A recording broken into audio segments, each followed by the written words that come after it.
یہ جو وسیلے کا عام لوگوں کے ذہن میں تصور ہے، فلاں کے صدقے سے دعا، فلاں کے وسیلے سے دعا، فلاں کے طفیل دعا، نبی پاک کے طفیل، نبی پاک کے صدقے، میں اس پر کیا بحث کروں؟ مجھے سمجھ نہیں آئی کہ یہ وسیلہ، توسل، صدقہ، طفیل یہ لوگوں نے کہاں سے نکالا؟ اس میں کون سی بات بہتر ہے؟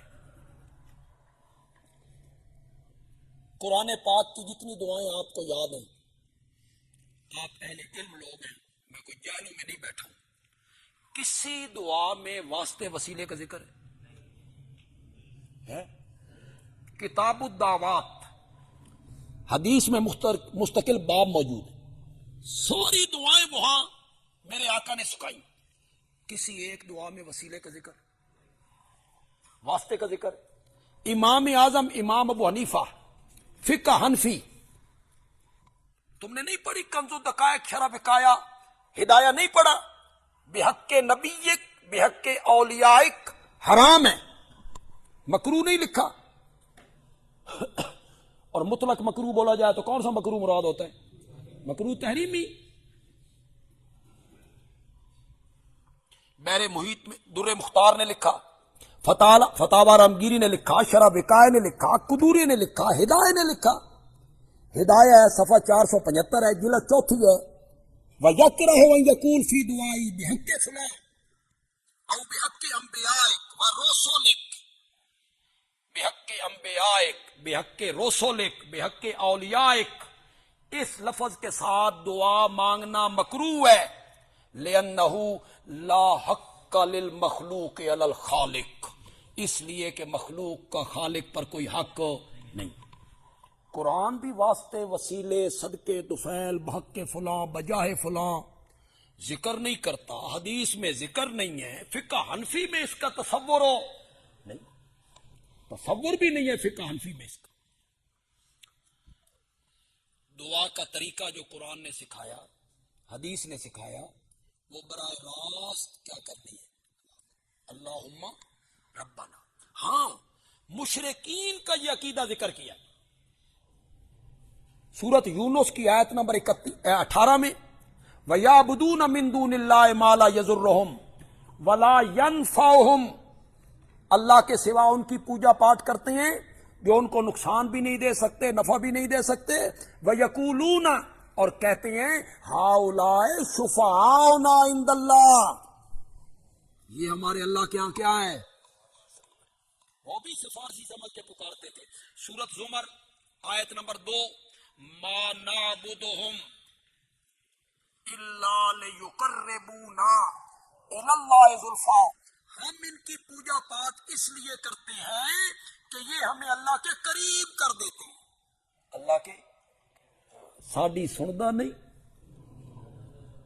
ہماری سنتا نہیں، ان کی موڑتا نہیں، ہماری ان کے آگے، ان کی اللہ کے آگے۔ یہ جو توسل ہے نا بالاموات، یا غیب آدمی کا توسل، یا کسی کا یوں ہی وسیلہ پیش کر کے اللہ سے دعا کرنا، اس کا اسلام میں کوئی تصور نہیں ہے جی۔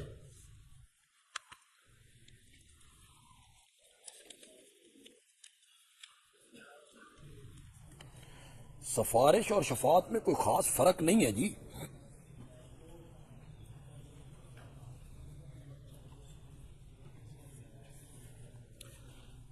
آپ نے اپنے پچھلے خطاب میں صبح کے سبق میں کہا کہ ایک عورت نے پوچھا میرا بیٹا جنت میں، آپ نے فرمایا جنت الفردوس میں۔ اب آپ نے فرمایا کہ نبی کے علاوہ نہیں، آپ کو غلط فہمی ہو گئی ہے، میں نے یہ نہیں کہا ہے کہ نبی کے علاوہ جنت الفردوس میں کوئی نہیں ہوگا، میں نے کہا کہ جنت الفردوس میں جو آپ کا مکان ہے وہ سب سے اعلیٰ ہے، آپ کا مکان۔ اگر گھر کے ساتھ قبر ہو تو وہاں پر عورتیں جا کر دعا مانگے نہیں، عورتوں کا قبروں پہ جانا میرے نبی نے سختی کے ساتھ منع کیا جی۔ استاد جی کلہ ماں کی طلاق، شادی سے پہلے نکاح تے کر لو یار، نکاح ہوا نہیں اور آپ طلاقوں کے مسئلے پوچھنے لگے۔ کلہ ماں کی طلاق سے پناہ مانگا کرو، اس طرف توجہ بھی نہیں کرنی چاہیے۔ صاحب تجلیات صفدر آپ لکھا کہ حضرت شیخ القرآن روضہ رسول پر گئے تو انہوں نے وَلَوْ أَنَّهُمْ إِذْ ظَلَمُوا أَنفُسَهُمْ، صاحب تجلیات جو ہے نا انہوں نے شیخ القرآن سے نہیں پڑھا، میں نے پڑھا ہے۔ انہیں کیا پتہ ہے شیخ القرآن کے نظریے کا، میں جانتا ہوں۔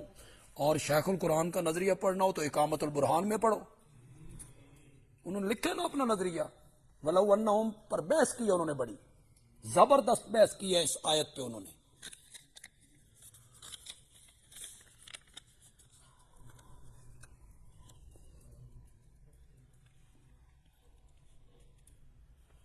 سر پر ہاتھ رکھ کر آپ پڑھیں یا قویو، یا قویو، اور دل پر ہاتھ رکھ کے پڑھیں یا قوی القادر المقتدر،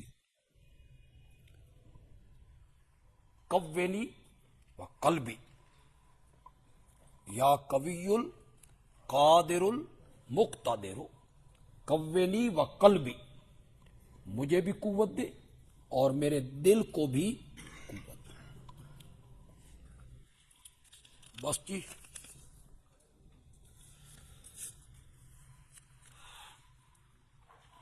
الانبیاء احیاء فی قبورہم یصلون، انبیاء اپنی قبروں میں زندہ ہیں، نمازیں پڑھتے ہیں۔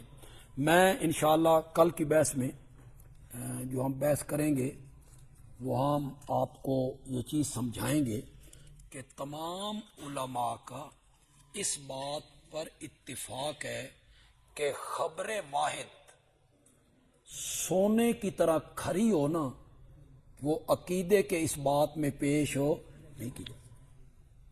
اور یہ تو پھر اس پر تو جرا ہے، الانبیاء احیاء فی قبورہم یصلون پہ تو جرا موجود ہے۔